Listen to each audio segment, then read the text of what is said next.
चला बघा, आता ही पुढची संकल्पना आपली काय आहे बघा, पंचमवर्ण किंवा परसवर्ण पद्धतीने शब्दांची मांडणी. पंचमवर्ण सांगा मला. पंचमवर्ण किती आहेत? पंचम म्हणजे 5. कोणकोणते ते वर्ण आहेत? न्य, न, आणि म. बरोबर, हे 5 पंचमवर्ण आहेत. प्रत्येक सवर्ण गटामध्ये, क च्या सवर्ण गटामध्ये आहे तो 5व्या स्थानी, च च्या आहे, ट च्या आहे, त च्या आणि प च्या, बरोबर का? 5व्या स्थानी येतात म्हणून त्याला पंचमवर्ण असं म्हणतात. अनुनासिक का? नासिकेतून त्यांचा उच्चार होतो म्हणून त्याला अनुनासिक म्हणायचं. आणि मग पर सवर्ण का म्हणायचं ते आता इथं आपल्याला शिकायचं आहे बघा. हा, ठीक आहे. बघा, अनुस्वारापुढे पहिल्या 5 वर्गातील व्यंजन आल्यास त्याचा उच्चार त्याच वर्गातील शेवटच्या अनुनासिकासारखा होतो किंवा न, म या पंचमवर्णासारखा होतो. त्यालाच म्हणायचं पंचमवर्ण किंवा परसवर्ण पद्धत असं म्हणायचं बघा. आता काय म्हटलेलं आहे बघा, पहिल्या 5 अनुस्वारा पुढे म्हणलेला आहे. आता उदाहरणार्थ मी एक हे सांगतो. शंकर नावाचा शब्द आहे बघा, शंकर. अनुस्वारापुढे पहिल्या 5 वर्गातील व्यंजन कोणतं आले रे? क आलेलं आहे, बरोबर का? अनुस्वारापुढे पहिल्या 5 वर्गातील व्यंजन पहिल्या 5 वर्गात आहे की नाही? क च्या वर्गामध्ये आहे. तर काय म्हटलेलं आहे बघा, आल्यास त्याचा उच्चार म्हणजे या अनुस्वाराचा उच्चार त्याच्याच वर्गातील, याच्या वर्गातील शेवटच्या अनुनासिकासारखा होतो. मग क च्या वर्गातलं शेवटचा अनुनासिक कोणतं रे? ओठ मोकळे सोडून म्हणत चला. असं. तर याचा उच्चार किंवा याची मांडणी जी आहे पंचमवर्ण पद्धतीने किंवा परसवर्ण. अनुस्वाराचं स्वतःचं अक्षर कोणतं रे? अनुस्वाराचं स्वतःचं अक्षर कोणतं आहे? श आहे बघा, आहे का? अनुस्वाराचं पर अक्षर कोणतं आहे? क आहे, बरोबर का? पर सवर्ण, पर स्वतःचा अक्षर श, बरोबर का? पर अक्षर क आहे का? पर सवर्ण म्हणजे पर म्हणजे दुसरा वर्ण जो आहे त्याच्या सवर्ण वर्गातील काय येतो? अनुस्वाराची जागा त्याच्या सवर्ण वर्गातील पंचमवर्ण घेतो. येते का लक्षात? हा झाला का पंचमवर्ण? आता झाला पूर्ण बघा, बरोबर का? म्हणजे अनुस्वारापुढे पहिल्या 5 वर्गातील व्यंजन आल्यास या अनुस्वाराचा उच्चार याच्याच वर्गातील म्हणजे या परवर्णाच्या पंचमवर्णातील उच्चाराप्रमाणे अनुनासिकाप्रमाणे होतो म्हणून याला परसवर्ण पद्धत असे म्हणतात. आता उदाहरणार्थ बघा, हे जे शंकर आहे त्याचं उत्तर काय येतंय? बरोबर आहे, शंकर. अनुस्वारापुढे पहिल्या 5 वर्गातील जे व्यंजन आले त्या व्यंजनाच्या 5व्या स्थानी येणारं जे अनुनासिक आहे ते काय करायचं? इथं लिहायचं आणि पुढे मग आहे तसं लिहून टाकायचं. समजायचं म्हणजे अनुस्वार काढायचा आणि अनुस्वाराचा उच्चार जो अनुनासिक आहे ते काय करायचं? लिहायचं. संपला विषय. आता दुसरं उदाहरण बघायचं. समजा हे नाही समजलं तुम्हाला. चंचू नावाचा शब्द आहे बघा, चंचू किंवा चंचल. अनुस्वारापुढे पहिल्या 5 वर्गातील व्यंजन कोणतं आले रे? च आलेलं आहे बघा, अनुस्वारापुढे च, बरोबर का? अनुस्वाराचं स्वतःचं अक्षर सुद्धा चच आहे, स्वतःच स्व अक्षर, आणि दुसरं पर अक्षर च आलेलं आहे. मग च च्या वर्गातलं अनुनासिक कोणतं रे? न्य, न्य च च्या वर्गातलं. मग कसं होणार सांगा? चंचू. झालं, एवढं सोपं आहे. अवघड आहे? अनुस्वारापुढे पहिल्या 5 वर्गातील व्यंजन आलं की त्याचा उच्चार जो आहे तो त्याच्याच वर्गातील. हे एकाच वर्गातील आहेत का वेगळ्या? एकाच वर्गातील आहेत. आता पुढे बघा, घंटा असा एक शब्द बघा, घंटा. अनुस्वारापुढे पहिल्या 5 वर्गातील व्यंजन कोण आलं रे? ट आलेलं आहे. मग ट च्या वर्गातलं अनुनासिक कोणतं? न. मोठं न की लहान न? मोठं न. म्हणजे बघा घंटा झालं बघा, एवढं सोपं आहे. आता पुढचं बघा, संत घेऊया आपण. संत एक शब्द घेतो मी, संत. बघा आता अनुस्वारापुढे पहिल्या 5 वर्गातील व्यंजन कोणतं आले रे? त पहिल्या 5 वर्गात आहे की नाही? आहे. मग त च्या वर्गातलं अनुनासिक कोणतं? न. कोणतं न येणार? लहान न. त, थ, द, ध, न. आता उदाहरणार्थ दुसरं बघा, चंबू. चंबू बघा, अनुस्वारापुढे पहिल्या 5 वर्गातील व्यंजन कोणतं आलेलं आहे? ब. हे पहिल्या 5 वर्गामध्ये आहे की नाही बघा? कोणाच्या वर्गामध्ये आहे ते? प च्या वर्गामध्ये आहे, बरोबर का? प च्या वर्गामध्ये आहे. मग सांगा बघू आता, प च्या वर्गामधला अनुनासिक कोणतं रे? म. प, फ, ब, भ, म. बरोबर आहे का? आता ही रचना कशी होणार? परसवर्ण पद्धतीने मांडणी. चंबू असं. एवढं सोपं आहे बघा. कितीही अनुस्वार असू देत. आता एखाद्या शब्दामध्ये जास्तीत जास्त किती अनुस्वार असू शकतात रे? 3. असं एखादा अक्षर सांग, असं एखादा शब्द सांग की त्याच्यामध्ये 3 अनुनासिक आहेत, हे 3 अनुस्वार आहेत. कोणतं एखादा शब्द सांगा असा? माझ्या माहितीनुसार एखाद्या अक्षरामध्ये जास्तीत जास्त 2 अनुनासिक किंवा अनुस्वार असू शकतात. 3 असणारा एखादा शब्द सांगा. आता माझ्या वडिलांचं नाव आनंद आहे, तिथे एकच अनुस्वार आहे. आता संबंध नावाचा शब्द आहे, तिथं दोन अनुस्वार आहेत, बरोबर का? संशय तिथं एकच आहे बाळा, बरोबर ना? मग सांगा असे 3 अनुस्वार असतील असा एखादा शब्द आहे का कुठं जगाच्या पाठीवर? मी तर कुठं वाचलेला नाही आहे. 2 पांडुरंग किती आहेत बघा? 2 आहेत. 3 अनुस्वार असणारा शब्द मी तरी पाहिलेला नाही. तर जास्तीत जास्त मॅक्झिमम एखाद्या शब्दामध्ये 2 अनुस्वार असू शकतात. आता समजा मग तुम्ही म्हणाल सर 2 अनुस्वाराचं उदाहरण सोडवून दाखवा. 1 अनुस्वाराचं उदाहरण घेतलेलं आहे. आता पांडुरंग नावाचा शब्द बघा, पांडुरंग, बरोबर? आता याची फोड कशी करायची आपल्याला बघा. पांडू अनुस्वारापुढे पहिल्या 5 वर्गातील व्यंजन कोणतं आलेलं? जरा मी मोठं लिहितो बघा, पांडुरंग. आता इथं पर्यंत एक आलं पहिल्या 5 वर्गातील व्यंजन, परत इथं पहिल्या 5 वर्गातील व्यंजन आहे, बरोबर का? पांडू ड च्या वर्गातला अनुनासिक कोणतं रे? कोणतं? न मोठं न, बरोबर? पांडू न, पांडू, बरोबर झालं का? आता र आहे तसं लिहा, र च्या नंतर ग आहे. ग च्या वर्गातला अनुनासिक कोणतं रे? ग कोणाच्या वर्गामध्ये आहे? क च्या वर्गामध्ये. क च्या वर्गातला अनुनासिक कोणता आहे मग? पांडुरंग. झालं, एवढं सोपं आहे, काहीच अवघड नाही बघा. तुम्ही तर लहान न देऊ शकत नाही, बरोबर आहे का? लहान न देऊ शकत नाही, कारण ड च्या वर्गामध्ये लहान न येत नाही. इथं तुम्ही ह्या देऊ शकत नाही, हा च च्या वर्गातला, कारण हा ग च्या वर्गातला आहे, समजतंय का? आणि उच्चार करून सुद्धा तुम्ही बघू शकताय. जीभ मोरडते बघा, पांडू, जीभ मोरडते, ठ ठ ढ ढ न, मोठा नाही. पांडुरंग है ना, पांडुरंग. इथं बघा शंक, चंचू, इथं बघा घंटा, इथं संत, इथं चंबू, बरोबर आहे का? त्याची उच्चारणा सेम त्या पद्धतीने होते. लिहून घेताय? लिहून घ्या. मग पुढचे उदाहरण सांगा. तुमच्या नावामध्ये एखाद्या असतं सांगा, एखाद्याच्या नावामध्ये आहे अनुस्वार सांगा. कोणाच्या नावामध्ये आहे? तुमच्या वडिलांच्या नावामध्ये आहे का बघा? तुमच्या एखाद्या आवडत्या व्यक्तीच्या नावामध्ये आहे का बघा? शंकर तुझा आवडता, ठीक आहे. आणि मग हे काय घेतलेलं आहे? दुसरं एखादं सांग. आनंदा. घसरलास? जगदंबा घेऊया. जगदंबा, ठीक आहे, जगदंबा. सांगा बघरे, अनुस्वारापुढे पहिल्या 5 वर्गातील व्यंजन कोणतं आलंय बघा? ब आले ना. मग ब च्या वर्गातलं अनुनासिक कोणतं? ब. मग कसं होईल मॅडम? जगदंबा असं होणार, जगदंबा. अजून सांगा शब्द एका दुसरा. संकेत. मान्य आहे, संकेत. संकेत तुम्ही सोडवा. अजून सांगा. अंबुनानी. अंबुनानी, ठीक आहे. त्याला आणि नाराज कशाला करायचं? अंबुनानी, चंबुनानी. अजून अजून काही शब्द आहे का असा? चिंच, ठीक आहे, चिंच. अजून ते तुम्ही सोडवायचं आहे. हा, जे ऑनलाईन व्हिडिओ बघतात त्यांनी सुद्धा सोडवायचं आहे. थेंब. छान छान रे, छान, धन्यवाद. थेंब सोडवा. हे पटपट पटपट सोडवा आणि कमेंट्स करा. द्या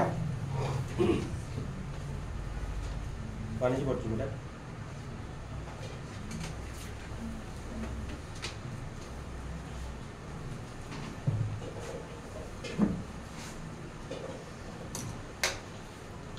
पहिल्या 5 वर्गातील व्यंजन आहे, त्याच्या पुढच्या वर्गातील काय करायचं? व्यंजन लिहायचं.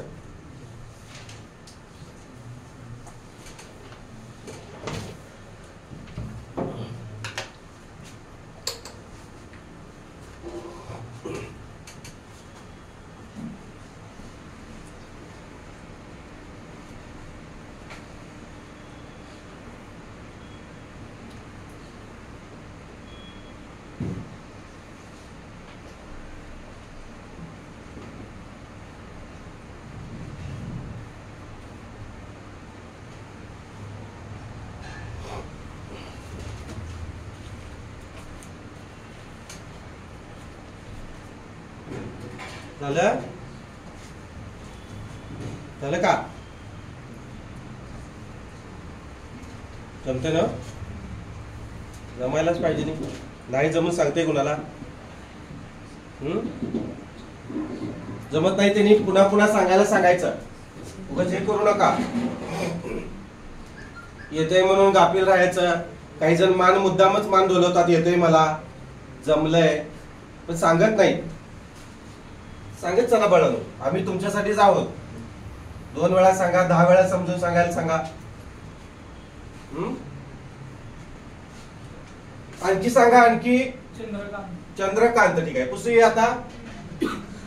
पुसूया. चंद्रकांत इथं लिहितो बघा. चंद्रकांत. चंद्रकांत. ठीक आहे. चंद्रकांत मध्ये 2 आहेत बघा. मान्य आहे मला. चंद्र चंद्र चंद्र बघा. अनुस्वारापुढे पहिल्या 5 वर्गातील व्यंजन आलेलं आहे. कोणतं? द आलेलं आहे. मग कसं येणार रे? चंद्र. बरोबर का? असं येणार. आता कांत बघा. अनुस्वारापुढे पहिल्या 5 वर्गातील त आलेलं आहे. त च्या वर्गात कोणतं रे? लहान. चंद्रकांत. झालं. एवढं सोपं आहे. काय अवघड आहे? तिकडे बघा. संकेत कुठले येणार आहे? संकेत मध्ये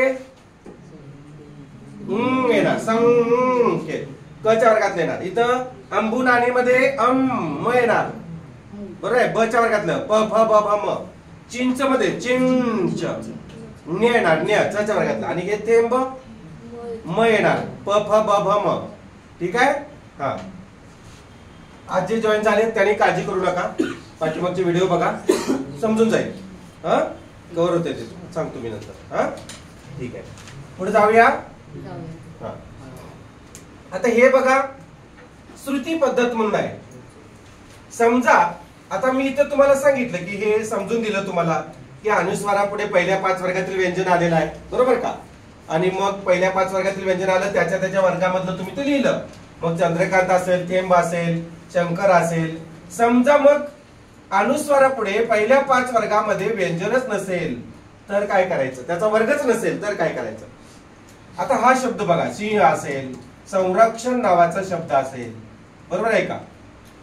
मग आता ह्या शब्दांमध्ये पुढे पहिल्या 5 वर्गातील व्यंजन आहे का रे? पहिले 5 वर्ग फक्त कोणते आहेत?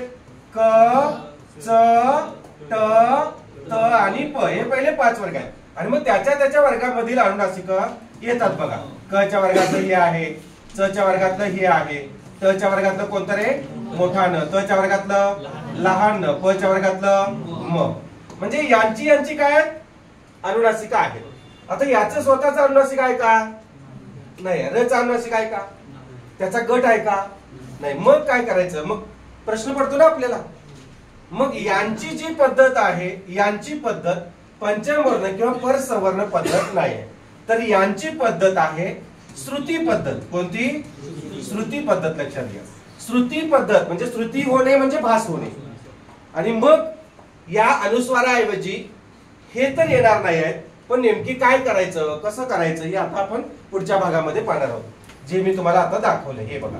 म्हणजे आपण आता या श्रुती पद्धतीने त्यांना मांडायचं आहे. घ्या श्रुती पद्धत. आणि काय म्हटलेलं बघा, अनुस्वारापुढे. आता अनुस्वारापुढे पहिल्या 5 वर्गातील व्यंजन आली होती. आता इथं पहिल्या 5 वर्गातील नाही आहेत. ही वर्गीय व्यंजन आहेत, ही अवर्गीय व्यंजन आहेत आणि काही संयुक्त व्यंजन आहेत बघा. य, र, ल, व, श, स, स, ह, ळ, क्ष, ज्ञ. ही वर्गीय व्यंजने ही अवर्गीय व्यंजने किंवा संयुक्त व्यंजने आल्यास अनुस्वाराचा उच्चार य सारखा, व सारखा, ल सारखा होतो. त्यास श्रुती होणे असे म्हणतात. आणि श्रुती होणे म्हणजे काय? भास होणे. म्हणजे समजा अनुस्वारापुढे जर य आलं तर या यच्या ऐवजी म्हणजे अनुस्वाराच्या ऐवजी काय होतंय? य होतो. आणि इथं अनुस्वार निघून जात नाही. मात्र काय होते बघा, इथं काय म्हणलेलं आहे? अनुस्वारापुढे यर, लव, श, स, ह, ळ, क्ष, ज्ञ ही अवर्गीय व्यंजने किंवा संयुक्त व्यंजने. संयुक्त व्यंजने किती आहेत? क्ष आणि ज्ञ. ही व्यंजने आल्यास अनुस्वाराचा उच्चार य सारखा, व सारखा आणि ल सारखा होतो. याला श्रुती होणे असे म्हणतात. म्हणजे याचा वर्ग नसतो ना. वर्ग आहे का? नाही. आता हे आहे तसंच लिहायचं. अनुस्वार सुद्धा इथं घ्यायचा आणि काय करायचं? पुढे जर य आलं बघा. आता इथं पहिला भाग काय सांगतो? पहिला प्रकार त्यातला की अनुस्वारापुढे य हे व्यंजन आले का? अनुस्वारापुढे य हे व्यंजन आल्यास य चे काय होते म्हणलेला रे? द्वित होते. आता मला सांगा द्वित म्हणजे काय? एकच अक्षर दोनदा. नॉट. एकच व्यंजन 2 वेळा.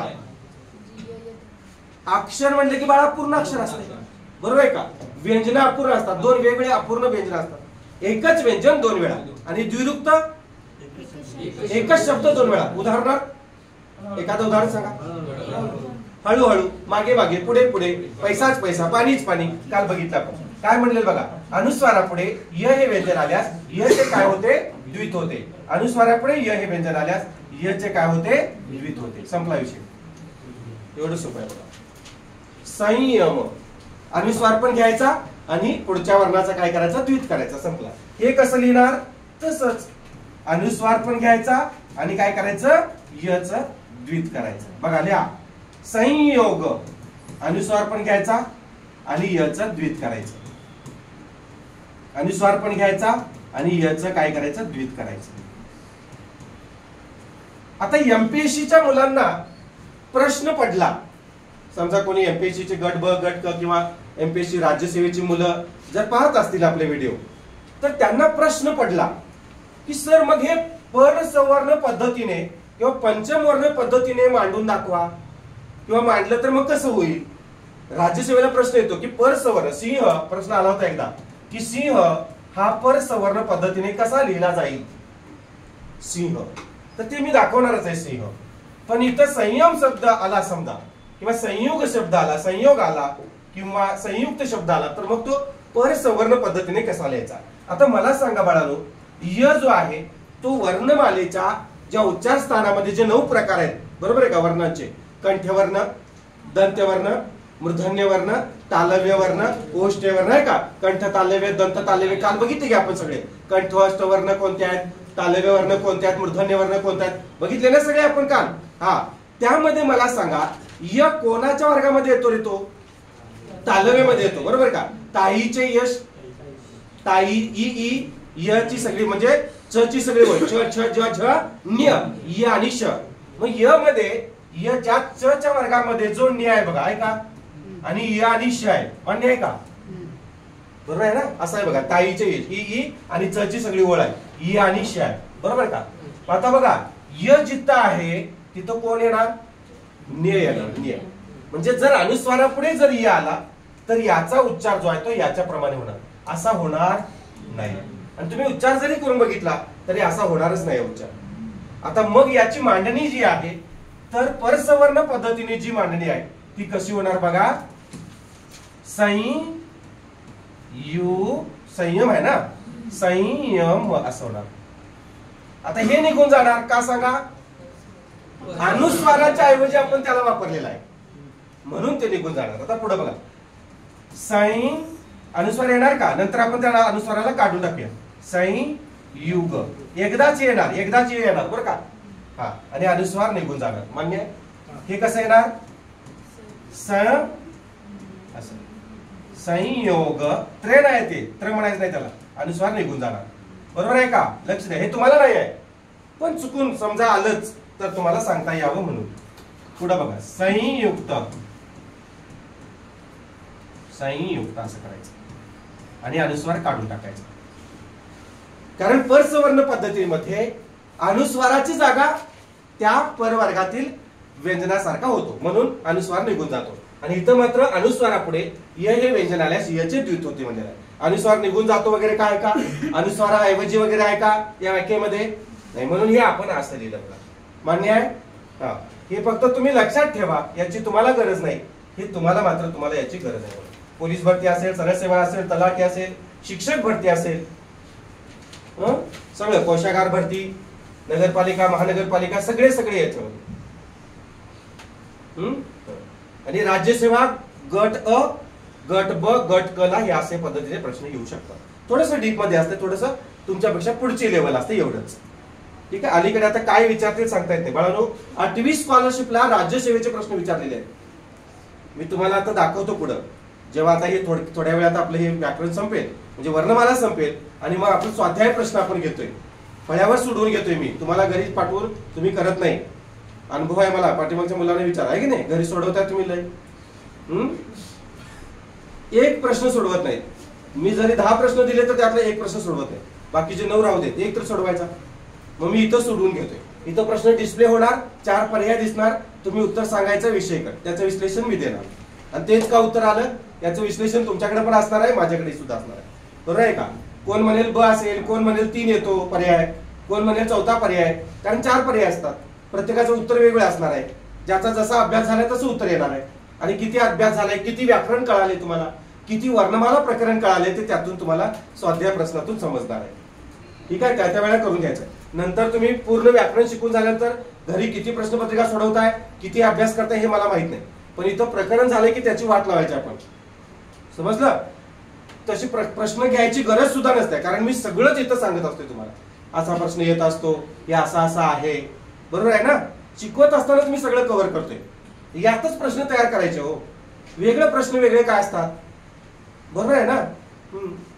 जाऊया पुढं. चला आता पुढचा भाग बघा. 2 नंबर, 1 नंबर झाला य आलं तर यचे द्वित होतं. आता पुढे 2 नंबरला ल आलं तर काय होते बघा. अनुस्वारापुढे ल हे व्यंजन आल्यास ल चे द्वित होते असं म्हटलेलं लिहा. अनुस्वारापुढे ल हे व्यंजन आल्यास ल चे द्वित होते.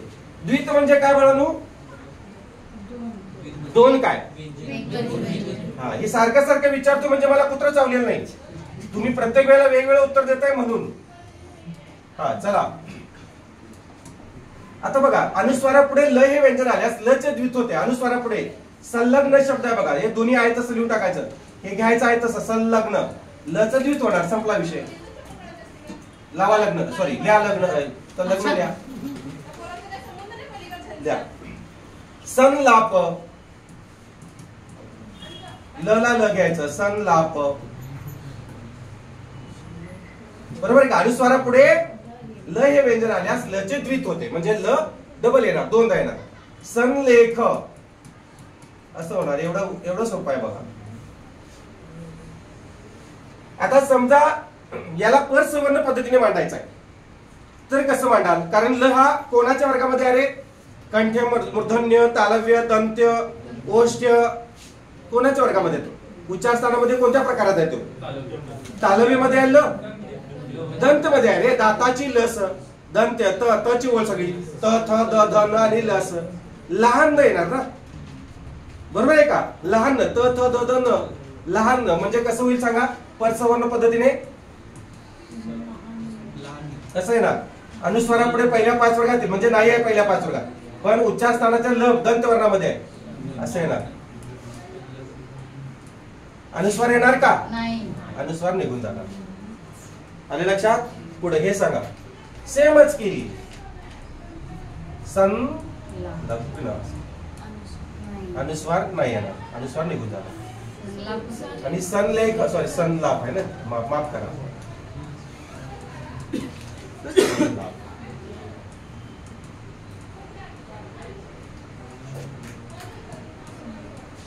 संलेख असे अनुस्वार निघून जाणार. समजतंय का? जर चुकून विचारलं पण सवर्ण पद्धतीने लिहा तर मात्र हे असं लिहायचं आहे. एवढं सोपं आहे. हे समजलं. आता पुढे बघा. अनुस्वाराच्या पुढे य आलं की यचं द्वित होते. अनुस्वाराच्या पुढे ल आलं तर ल च द्वित होते. पण आता य आणि ल सोडून बाकीची जी व्यंजन आली तर काय करायचं बघा.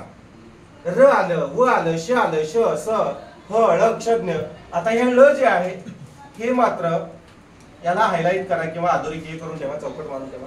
कारण अनुस्वारापुढे ळ हे व्यंजन आहे असं कोणतंच हे नाही आहे.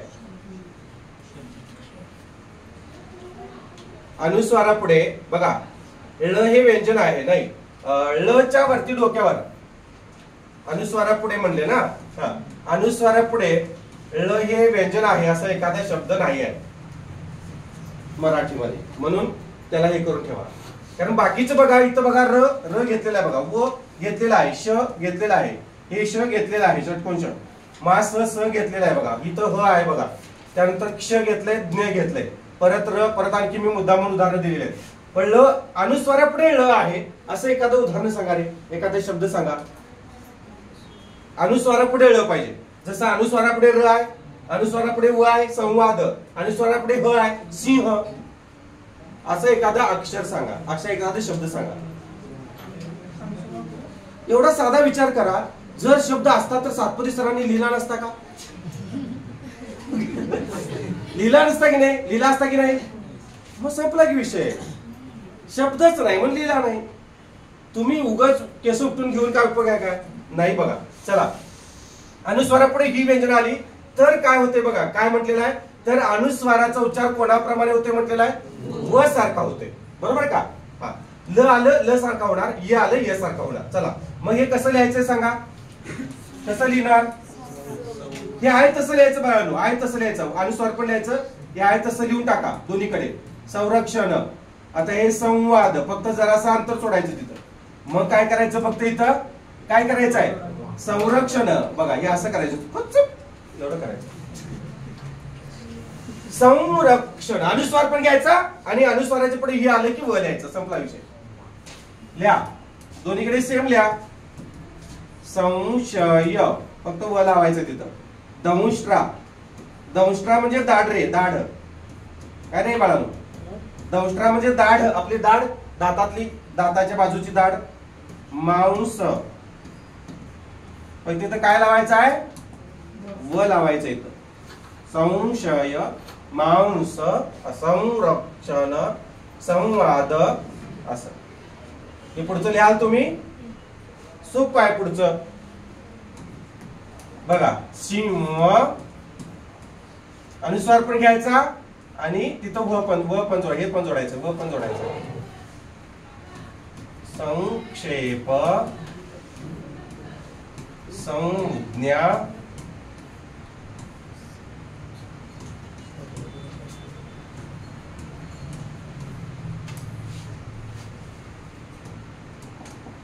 सिंह, संक्षेप, संज्ञा, संरचना.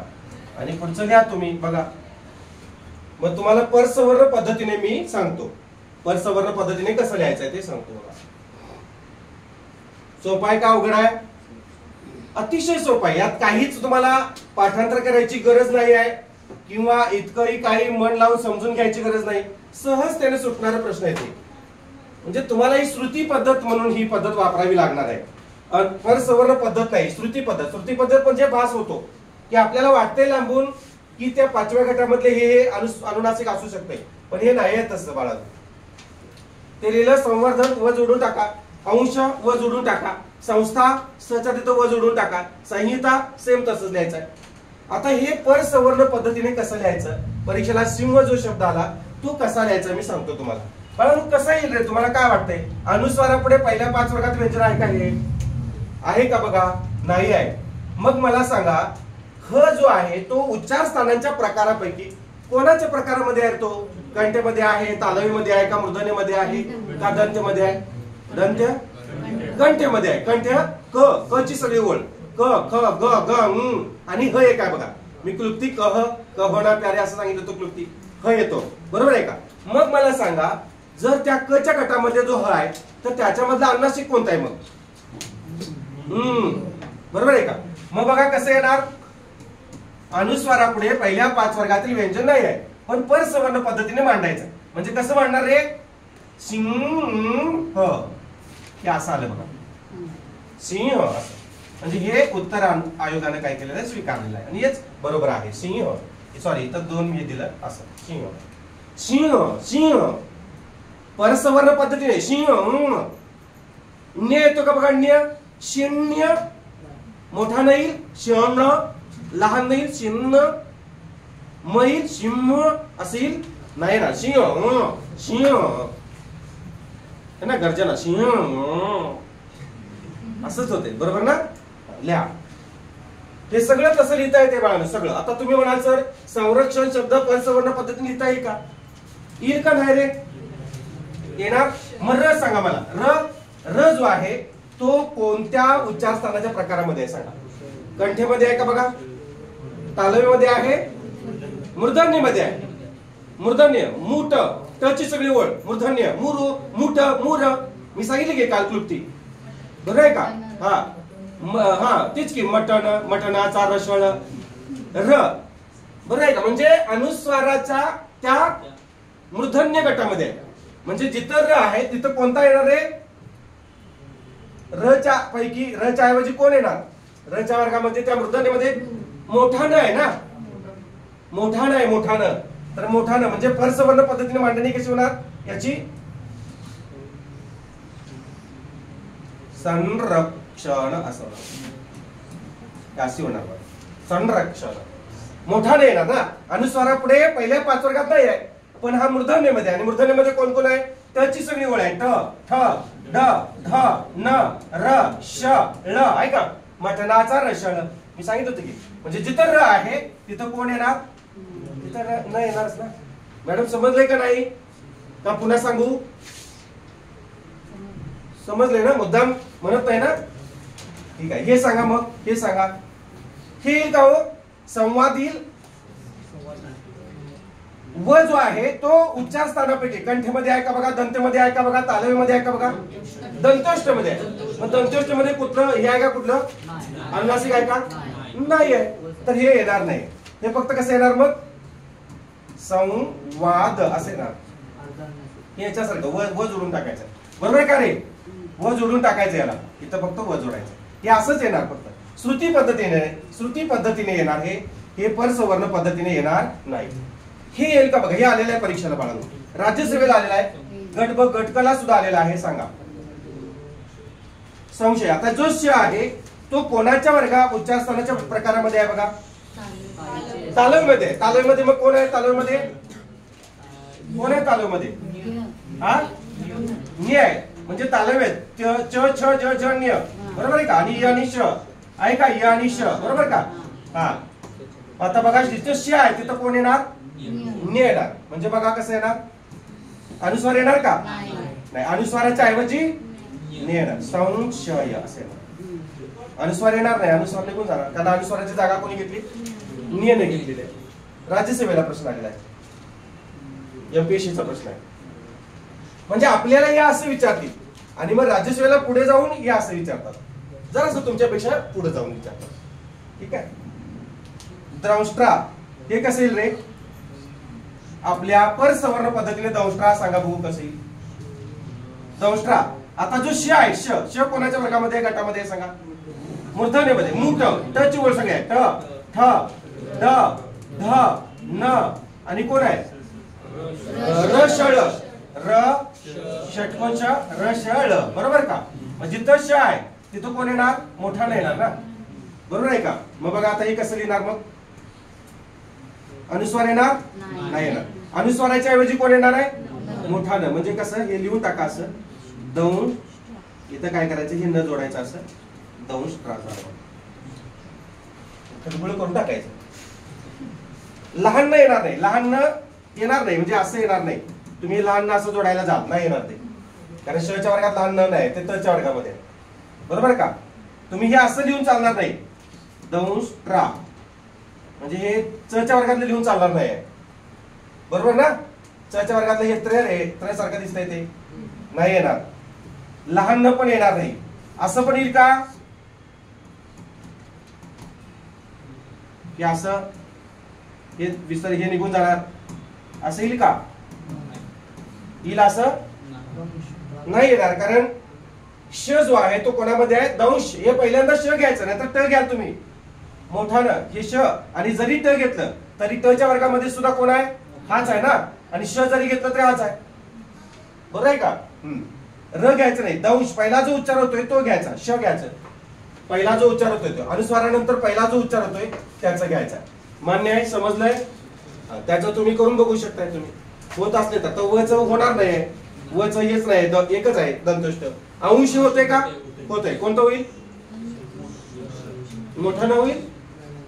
अंशाला मोठं कसं होईल बाळा, हे पुसू जरा, अंशाला मोठं नाही होईल, न्य न्य च च्या वर्गात होणार, च च्या वर्गात. म्हणजे कसं रे, अनुस्वार येणार का, नाही अनुस्वार येणार, अनुस्वार नाही येणार, हे असं होणार.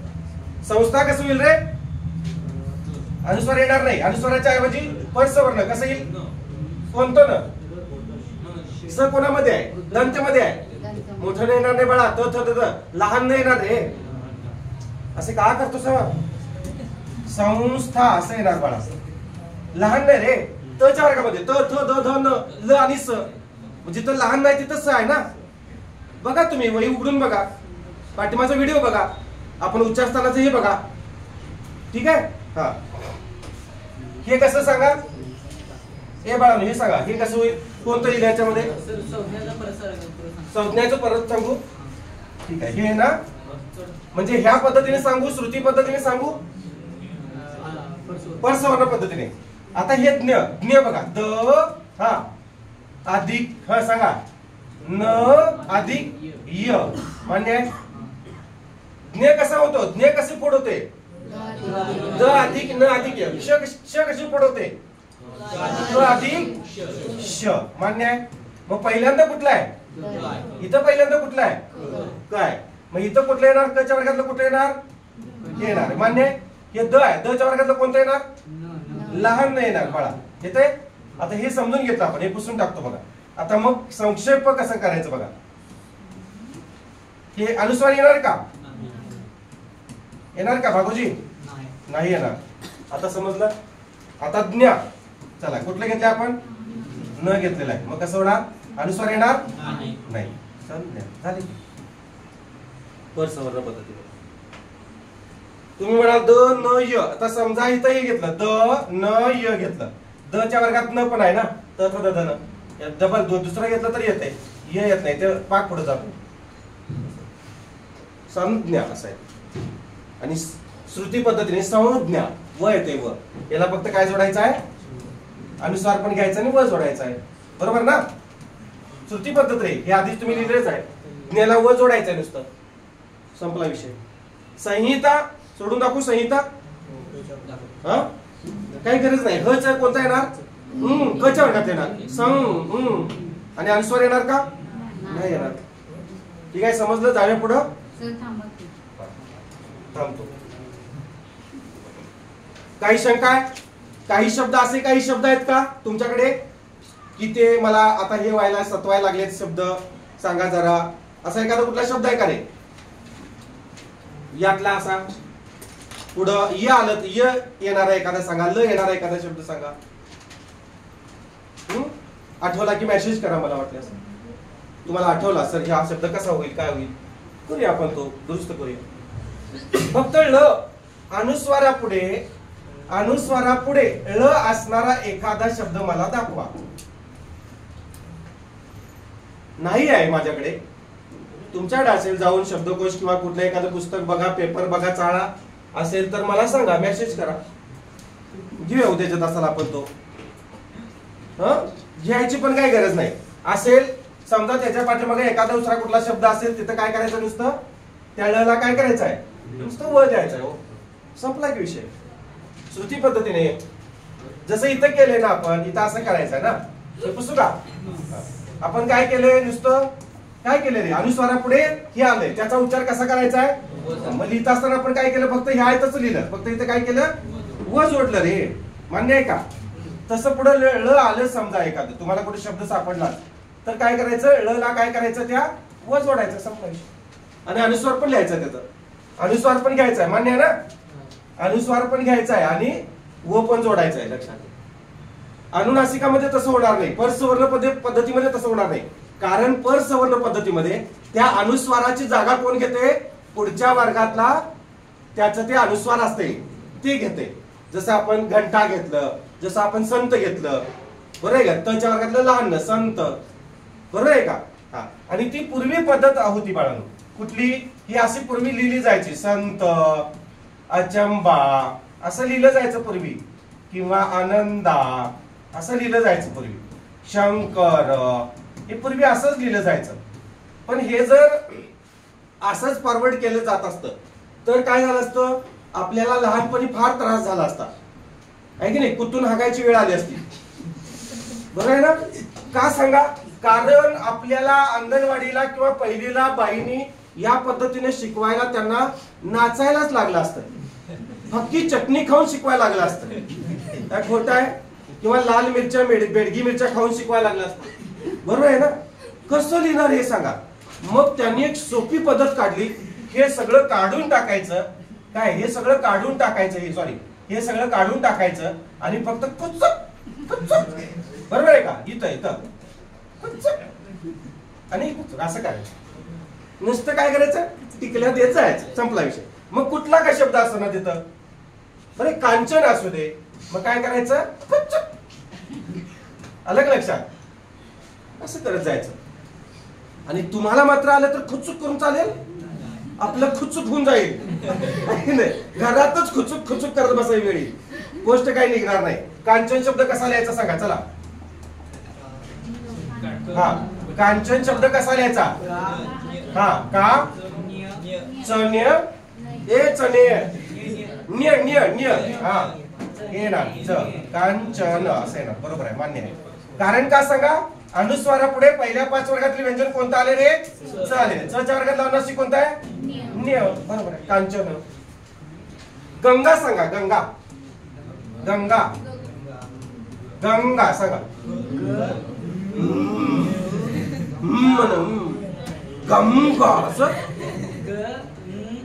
गंगा असं कसं मग असंच की ग अंगा. ग अंगा कुठलं? अनुस्वारापुढे पहिल्या 5 वर्गातील व्यंजन कोणतं आलेलं आहे? ग. ग च्या वर्गातलं गंगा गंगा. ग अंगा नाही, गंगा गंगा. कसं? नीट उच्चार करा. अनुनासिकाचा उच्चार जो आहे तो नीट करायला शिका, तर तुम्हाला शुद्ध बोलायला येते बाळांनो. नाहीतर मग सगळी गपलत होते बघा. गंगा असं गंगा नाही. पडणं झाले म्हणून करायलाच का असं. चला पुढे, चला पुढे जाऊया. गुळांबा. आता याचा गुळांबा सांगतो बघा. चांगला आहे. हे येणं गरजेचं आहे बाळांनो. शंका येणं पण फार गरजेचं आहे. गुळांबा. आता मला सांगा याच्या कोणत्या डोक्यावर अनुस्वार येणार आहे गुळांबा मध्ये? गुळांबा. काय अवघड आहे बाळा सांग? तू सोडवू शकतो तिथं फळ्यावर येऊन. एवढं सोपं आहे. एळच्या पुढे मग घ्यायचं. अरे हे अनुस्वारापुढे ब आलेलं आहे. ळचा काही संबंधच येत नाही रे. आता याला काय वाटलं की ळच्या डोक्यावर आलेलं आहे, त्यामुळे शंका निर्माण झाली त्याची. अनुस्वारानंतर हे असं आहे का रे?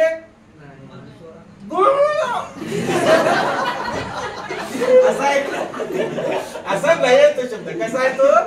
गुळांबा शब्द कसा आहे? सगळ्या चिंध्या पडल्या बघा. गुळांबा असं येणार.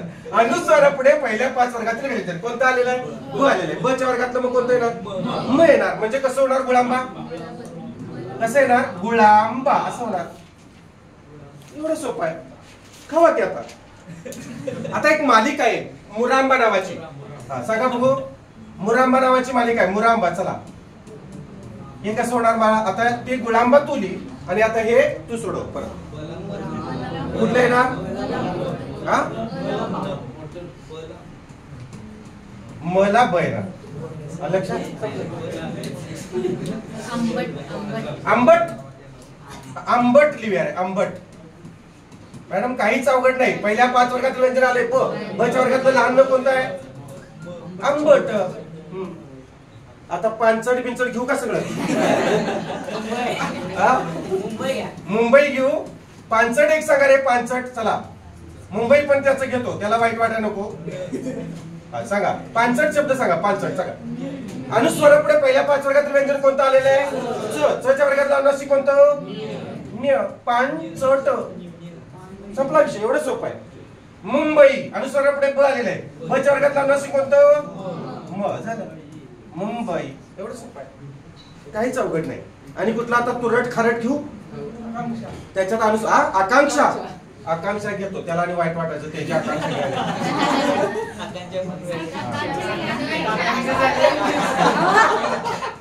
तुमचं लक्ष आहे का बघितलं? आकांक्षा. ठीक आहे. ती आकांक्षीच आहे. आकांक्षा. ठीक आहे. सांगा चला आकांक्षा कसं होईल सांग बाळा. आता मी सांगितलं याची पोड करून घ्या. क अधिक श अधिक आ. बरोबर. पहिलं कोणतं आहे? क च्या वर्गातला अनुनासिक असं. क च्या वर्गातला अनुनासिक कोणतं आहे? आकांक्षा. संपला की विषय. एवढं सोपं आहे. अजून आकांक्षा भरती झाली. जातोस मागणं. यावर्षी जा की. नाही जाणार? घरात बसायचं? तुला भरती व्हायचं नाही? यावर्षी जायचं. आकांक्षाच्या मागणी जा, नाहीतर आणि कुठं जा, पण भरती व्हायलाच पाहिजे. तोंड दाखवायचं तर वर्दीत दाखवा, आणि तर मग असं गर्दीत कशाला थोबाड घेऊन उगाच शेंबूड गळाला आणि बसलंय, काय गरज नाही. गर्दीत भरपूर दिसतात मला, पण वर्दीत कमी दिसतात. आलं लक्षात? माझे विद्यार्थी म्हणून प्रत्येक डिव्हिजनला आहे. तुम्ही लक्ष्मीपुरी डिव्हिजनला जावा, राजवाडा डिव्हिजनला जावा, कुठल्याही कागल डिव्हिजनला जावा, पोलीस SP ऑफिसला जावा, सगळीकडे माझे विद्यार्थी आहेत की नाही चेक करा जाऊ. मी खोटं बोलत नाही. 14-15 वर्ष उगाच नाहीये, जोगा मागे फिरलेलो नाही मी.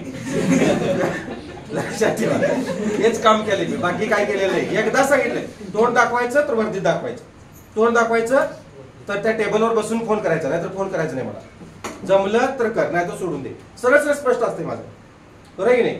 आणि अंडू पांडू इकडे येतच नाहीत माझ्याजवळ. अंडू पांडू कोण येत नाही. ज्याची ॲबिलिटी आहे तोच माझ्या समोर बसतोय. तुमच्या सर्वांकडे ॲबिलिटी आहे. मी काहीतरी होणार आहे. आता यातले काही सरळ सेवेचे असतील, काही MPSC करत असतील, काही पोलीस भरतीचं ध्येय घेत असतील. एकच लक्षात ठेवा, मला व्हायचं आहे, बस. होणार आहे तुम्ही, मला विश्वास आहे तुमच्यावर. काय बुळगा आहे? कोण बुळगा आहे का? होणार नाही असं आहे का कोण? नाही, काय समज होत आहे बघा. फक्त केल्याने होत आहे रे, आधी केल्याची पाहिजे. फक्त रेग्युलेशन पाहिजे बाळा, रेग्युलेशन पाहिजे, नाहीतर मग होणार नाही. सातत्य म्हणतात त्याला एक मराठीमध्ये. आता तुम्हाला एक उदाहरण सांगतो, सातत्याचं उदाहरण सांगतो तुम्हाला. अमेझॉन नावाची नदी माहिती आहे का रे? जगातील सर्वात लांब नदी कोणती? नाईल नदी. आणि जगातील सर्वात रुंद नदी कोणती? अमेझॉन नदी. त्या अमेझॉन नदीचं वैशिष्ट्य माहिती आहे का? ती जिथून उगम पावते ना बाळांनो, तिथून जिथं उगम पावते ना तिथं फक्त एकच थेंब पडतो. किती? फक्त एकच थेंब पडतो. आणि तो थेंब दर 7 सेकंदांनी पडतो. एक थेंब पडला की पुढचा थेंब पडण्यासाठी ती 7 सेकंद घेते. पण आज तो सेकंदाचा जो 7 सेकंदाचा जो कालावधी आहे तो आजही थांबलेला नाही आहे. 7 सेकंदाने एक थेंब पडला की पुढच्या 7 सेकंदाने तो पडतोच, लक्षात घ्या. असं करत करत ती आज काय झालेली आहे, पुढे जाऊन ती सर्वात रुंद, जगातली सर्वात रुंद नदी झालेली आहे. का? तर तो थेंब आजही थांबलेला नाही म्हणून, लक्षात घ्या. जर तो थांबलेला असता तर ती पुढे जाऊन जगातली सर्वात रुंद नदी झाली असती का? नाही. मग यावरून आपण काय शिकायचं आहे? आपण सुद्धा थांबायचं नाही. थांबला तो संपला, लक्षात घ्या. केवढं मोठं उदाहरण आहे बघा. एवढं छोट्या थेंबाचं उदाहरण आहे बघा, पण त्यातून सुद्धा आपल्याला काहीतरी शिकता येते. लक्षात, एक थेंब पडतोय नुसता आणि तो दर 7 सेकंदांनी पडतोय. त्याचं एक वैशिष्ट्य आहे की तो थांबत नाही. निसर्गात अशा बऱ्याचशा वस्तू आहेत त्या कायम नित्य नियमाने होत असतात. आपणच मात्र मरगळ आल्यासारखं करतोय, आपणच आळस करतोय, बरोबर आहे की नाही? आपण सुस्तावल्यासारखं करतोय. कधी चंद्र सूर्य सुस्तावलेत का? कधी आळस केलाय का त्यांनी? झाडांनी कधी आळस केलाय का बघा? कधी फळं द्यायचे थांबलेत? कधी ऑक्सिजन द्यायचे थांबलेत का? सांगा ना. पाण्यानं आपली तहान भागवायची कधी सोडले का? नाही सोडले. आपण मात्र काय करतो?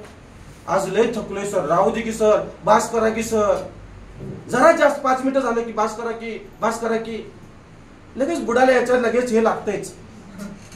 हे असं काम होतंय. मी सातत्य बाळानो, तुमची पोस्ट मिळवण्याचं सर्वात मोठं जर काही हे असेल ना तर ते सातत्य आहे. परिश्रम सगळेच करतात. मी परिश्रम करतोय, मी कष्ट करतोय. मी कष्ट केल्यानंतर मला मिळणार का खायला?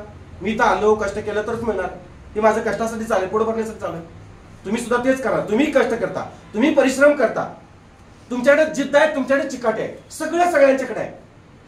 पण सातत्य ज्याच्याकडे नाही ना तो मात्र यशस्वी होत नाही बाळांनो. आज 14-15 वर्ष झाली मी यातच आहे, सातत्याने आहे, म्हणून मी तर स्टेजवर आहे. नाहीतर मग दुसरा कोणी असता. लक्षात, खोटं नाही सांगत. काय खरं आहे खोटं आहे? खरं आहे. सातत्याने आहे. मला फार जणांनी विचारलं, फार जण म्हणले कशाला काय करतो, त्यातनं काय मिळते तुला? वडील आजही मला बोलतात, शिव्या देतात, काय नको नकोस असे बोलतात. काय मिळते तुला? किती मिळते? असं कशाला करायलायस ते? कधी तू घर बांधणार? कधी काय करणार? बरोबर आहे ना? मग सगळं ते त्यासाठीच करायचं असते का हो? पैसा म्हणजे सर्वस्व असते का? पैसा ही चरितार्थाचं साधन आहे, लक्षात. पण बाकीचं कुठेतरी आनंद, कुठेतरी आपलं एक ध्येय असतं, काहीतरी मी एक मोठा शिक्षक व्हावा, माझंही कुठेतरी नाव व्हावं, माझंही काहीतरी अस्तित्व असावं. पैशानं अस्तित्व विकत घेता येते का हो? येते का सांगा? नाही. मग येते का पैशानं अस्तित्व विकत घेता येते? नाही घेता येत. आज उद्या तुम्ही वर्दीतून इथं आला, तुमचं अस्तित्व निर्माण झालं, लक्षात घ्या. बरं आहे की नाही? जग काय म्हणणार? जर तुम्ही सिव्हिलवर गेला एखाद्या वेळेस कार्यक्रमाला आणि तुमच्या वडिलांना विचारलं पोरगा काय करतोय, वडील एकच म्हणणार, फक्त एकच शब्द वापरणार, माझा मुलगा पोलीस आहे. पुढचं गारच पडतंय, कशाला पुढे विचारताय. आणि जर तुम्ही काहीच नाही, तुमचं काहीच अस्तित्व नाही, तर वडील काय म्हणतील, बघूया आता काय करतोय, अजून तरी काय नाही. मग वडिलांचा पण चेहरा कसा झाला आणि पुढच्याचा पण ऐकणार याचा, नाही आमच्या इथं पोरगी होती पण आता तुमचं पोरग काहीच करत नाही तर कसं देणार, काय अस्तित्वच नाही त्याचं. लक्षात काहीतरी पाहिजे बाळा, लक्षात. आणि हे सगळं अस्तित्व निर्माण करण्यासाठी आपल्याकडे सातत्य पाहिजे. परिश्रम, जिद्द, चिकाटी सगळ्यांकडे आहे. मुंगीकडे सुद्धा जिद्द आहे की नाही, मुंगी सुद्धा जिद्दीनं वागते. सगळे प्राणी जिद्दीनं जगतात की नाही. सगळी माणसं सुद्धा जगण्याची एक जिद्द असते, सगळ्यांच्याकडे आशा असते, पण सातत्य सगळ्यांच्याकडे नसते. लक्षात, म्हणून मागा असते. तर सातत्याने जगा. म्हणून अमेझॉन नदीचं उदाहरण सांगितलं तुम्हाला. तुमच्याकडे सातत्य असं, रोज यायचं तुम्ही इथं, एक दिवस राहायचं नाही, रोज रोज अभ्यास करायचा, रोज आपल्या ध्येयासाठी झटायचं, तर ते होणार आहे पूर्ण. बरोबर आहे का. गतिरोधक आला की गाडीचं स्पीड कमी येते बाळा, येते की नाही. तसं तुम्हाला मरगळ आली हे झालं की तुमचं स्पीड कमी होणार, तुमच्या ध्येयामधला व्यत्यय, अंतर, डिस्टन्स वाढत जाणार. तुम्ही जेवढा आळस कराल तेवढा डिस्टन्स वाढत जातो. आणि सातत्याने घ्याल, थोडं थोडं का होईना. तो मित्र माझा 4 तास अभ्यास करतोय, मी 4 मिनिटं करतो, पण स्मार्ट करतो. 4 मिनिटात हे झालं की नाही बघा. 4 तास लागले का. घरी बसून तुम्हाला 4 तास होणार नाही, होईल का, नाही होणार. लक्षात ठेवा. माझा मित्र करतोय म्हणून मी करायचं नाही, स्मार्ट वर्क करायचं. त्याला 4 तास लागतात, मी 4 मिनिटात करतोय, झाले की. म्हणजे वरचे सगळे वाचले तुमचे. पण ते रोजचे 4 मिनिटं, 4 मिनिटं, 4 तास, जे काय तुमचं 40 मिनिटं असतील ते मात्र सातत्याने रोज व्हायला पाहिजे मला, नाहीतर होणार नाही. म्हणून लक्षात ठेवा, जोपर्यंत अंगावर वरती चढत नाही तोपर्यंत सातत्य ठेवायचं. भले आजारी पडून घरात असू दे, कॉटवर काय सर थोडं वाचत राहायचं, काहीतरी करायचं. माणसं म्हणतील अरे आजारी जरा पास कर, काहीतरी जाऊ दे, हाय जेवढं झपतंय तेवढं करायचं, पण सातत्य हे ठेवायचं. ठेवाल, ठीक आहे, धन्यवाद. चला जाऊया पुढं. अजून भरपूर काय काय तुम्हाला सांगेन मी बाळांनो. तुम्हाला जिथं जिथं संदर्भ आला तिथं सांगणार सगळं. कसं जगायचं, कसं राहायचं, सगळं सांगणार आहे, लपड्यापासून कपड्यापर्यंत. लपडं करायचं नाही, यातलं लपडं म्हणतोय मी, गल्लीत लय माथ्या. आता पुढचा भाग आहे बघा, जोडाक्षरे किंवा संयुक्ताक्षरे. घ्या, जोडाक्षरे किंवा संयुक्ताक्षरे काय व्याख्या दिली बघा, लिहून घ्या, पटकन घ्या, व्याख्या लिहून घ्या.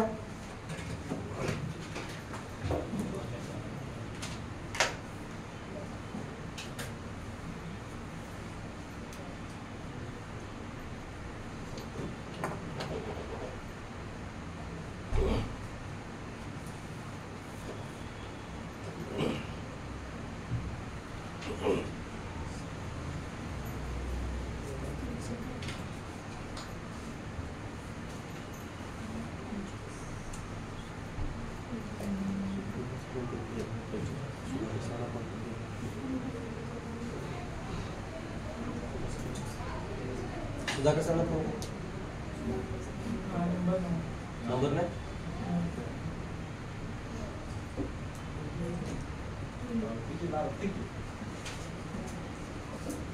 काय म्हणते. हा बघा, लिहिले 2 पानावर आहे बाळांनो. एका पानावर मावत नाही म्हणून दुसऱ्या पानावर घेतले. एकूण 16 उदाहरण आहेत त्यात मधली, आपण बघूया. बघा, जोडाक्षर किंवा संयुक्ताक्षरे म्हणजे काय. आता इथे व्याख्या काय दिली बघा, 2 किंवा अधिक व्यंजने प्रथम एकत्र येऊन त्यात एक स्वर मिसळला गेल्यास जोडाक्षर बनते. तुम्हाला शालेय जीवनामध्ये एक गुरुजी जेव्हा धडा शिकून झाला की तेव्हा म्हणायचे, बाळांनो आज तुम्ही काय करा, मी आज हे धडा शिकवलेला आहे त्या धड्यावरील जोडाक्षर पानभर लिहून आणा. मग दुसऱ्या दिवशी आपण काय करायचो, जोडून आलेली अक्षर बघायचो, त्यांचा कष्ट, अन्याय, सन्मान, बरोबर आहे का, असे शब्द काय करायचो आपण बघायचो त्यातले, आणि मग लिहून पानभर लिहून गुरुजींना आणून दाखवायचे. गुरुजी चेक करायचे, 10 पैकी 10 मार्क द्यायचे, बरोबर आहे का, 10 on 10.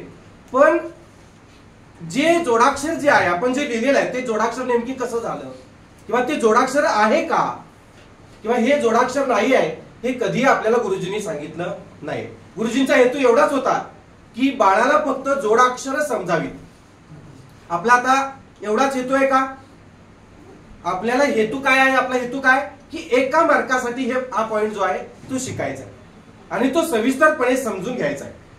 बरोबर आहे का? कोणता प्रश्न कसा यावर विचारतील सांगता येत नाही. जोडाक्षरयुक्त शब्द आहे आणि मग त्यातील मूलध्वनी काढा, किती मूलध्वनी आहेत, किती वर्ण आहेत, ही याच्यावर आधारित पुढचे प्रश्न येतात आपल्याला. फक्त जोडाक्षर ओळखा येत नाही, किती जोडाक्षर आहेत हे सुद्धा येईल. पण नेमकी 10 ते 12 शब्द आहेत, त्यातले 6 शब्द जोडाक्षर आहेत का 12च्या 12 जोडाक्षर आहेत हे ओळखायला पाहिजे का नको, कळायला पाहिजे का नको, त्यासाठी हा नियम आहे. काय नियम आहे बघा, व्याख्या काय बघा, 2 किंवा अधिक व्यंजन प्रथम एकत्र यायला पाहिजेत आणि त्यामध्ये एक स्वर जोडायला पाहिजे. स्वर एकच असतो लक्षात घ्या, व्यंजन मात्र 2 किंवा 3 असू शकतात. बरोबर आहे ना? क मध्ये क आणि अ, क्ष मध्ये क, श आणि अ एकटाच आहे ना का 2 आहेत? नाही, पण क्ष मध्ये 2 वेगवेगळी व्यंजन आहेत की नाही, द, न आणि य आणि अ, ज्ञ. स्वर एकच असतो बाळांनो. बरोबर आहे का?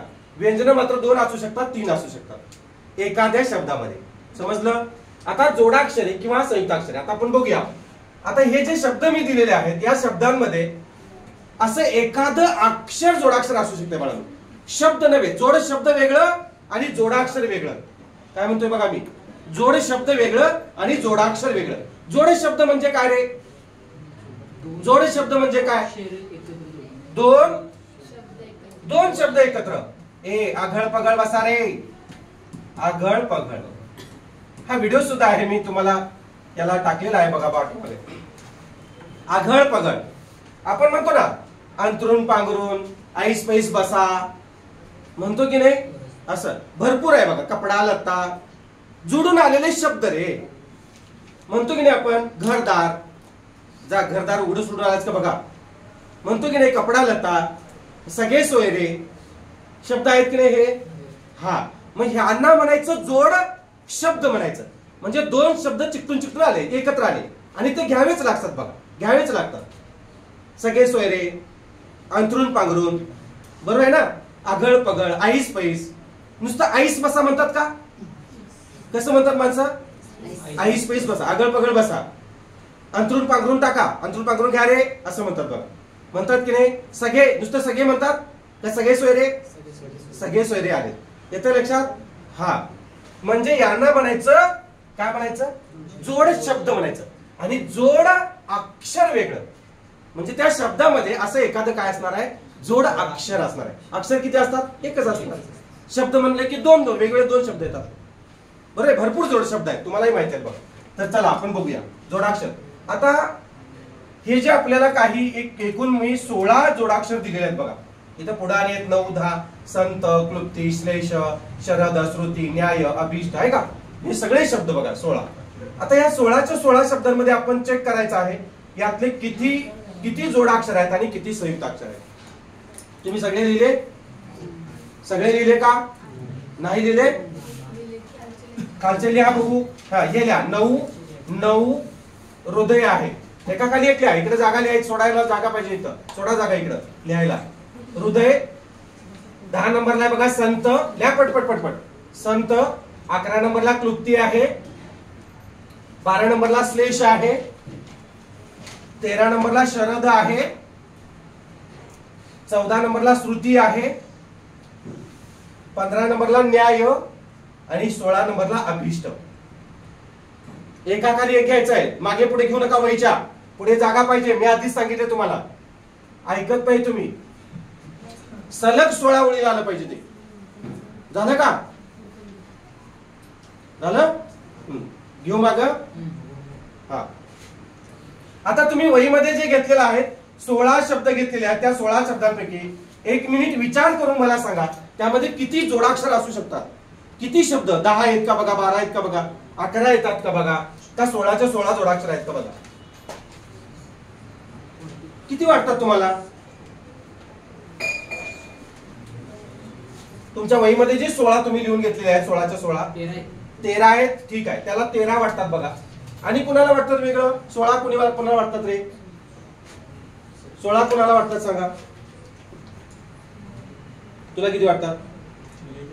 लिहायचं आहेत अजून? किती वाटतात?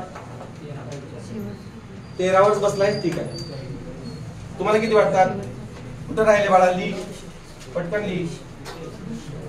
कितवा शब्द सांग पडतो किती तुम्हाला तुला किती वाटते 11 वाटते एकाला 13 एकाला 11 तुला किती वाटते बाळा मॅडम किती वाटतात तुम्हाला कसं तर कोणाला वाटतंय किती वाटतात नाही जमत विसरलास सांगा 13 आणि 11 दोघांचे उत्तर तरी आलेले आहेत बघूया कोण विजयी होतोय बघूया आणि कुणाचं आहे का 6 तुला 6 वाटतात ठीक आहे त्याला 13 हिला 11 त्याला 6 वाटतात तुला 12 वाटतात ठीक आहे 12 6 11 आणि 13 हे लक्ष द्या रे आता लक्ष द्या बघा आता कंटिन्यू बघा काय म्हटलं दोन व्यंजन प्रथम एकत्र पाहिजेत आणि त्यात एक स्वर मिसळला पाहिजे तरच जोडाक्षर होते अन्यथा होत नाही आता अमर ह्या शब्दामध्ये कोणतंही जोडाक्षर नाही आहे का सांगा अमर मधला जो अ आहे तो एकटाच आहे सिंगल आहे म जो आहे तो कसा आहे बघा म अधिक अ एकच व्यंजन एकच स्वर आपली जोडाक्षराची व्याख्या लागू पडत नाही र मध्ये बघा र मध्ये र अधिक अ एकच व्यंजन एकच स्वर जोडाक्षराची व्याख्या लागू पडत नाही म्हणजे अमर हा जोडाक्षर नाही आहे 16 पैकी एक गेला 15 राहिले आता सांगू शकता दिलेलं आहे तुम्हाला आता 11 आता 13 वाढला 1 13 ठीक आहे फिक्स 13 7 वाढला 1 का कमी झाला 16 पैकी 7 होते मग 7 पाहिजे ना तुझे मग ठीक आहे 6 चल 14 आता ठामरा लक्ष द्या आता अक्षर हा जोडाक्षर असेल का नसेल हा नाही आहे हे तर कळालं असेल हा सांगा कोणतं अक्षर आहे यातलं क्ष सांगा फोड करा क अधिक श अधिक अ दोन व्यंजन प्रथम एकत्र त्यात एक स्वर आहे अक्षर हे जोडाक्षर आहे आहे की नाही हा आता ज्ञान जोडाक्षर आहे का बघा आहे र आहे का जोडाक्षर नाही एकच व्यंजन एकच स्वर हे ज्ञान सांगा द अधिक न लहान नाही तो बरं का मोठा येत नाही द अधिक न अधिक य अधिक आ दोन किंवा अधिक व्यंजन बघा दोन किंवा अधिक व्यंजन आहे का प्रथम एकत्र येऊन त्यात एक स्वर मिसळला गेलाय म्हणजे ज्ञान जोडाक्षर आहे का आता वर्ण जोडाक्षर आहे का सांगा हा आता ह्या पाचापैकी बाळांनो तुम्हाला हे समजून सांगतो मी पाचापैकी कसं असतंय ते हे लिहून घेतलं तुम्ही नाही घेतलं घ्या की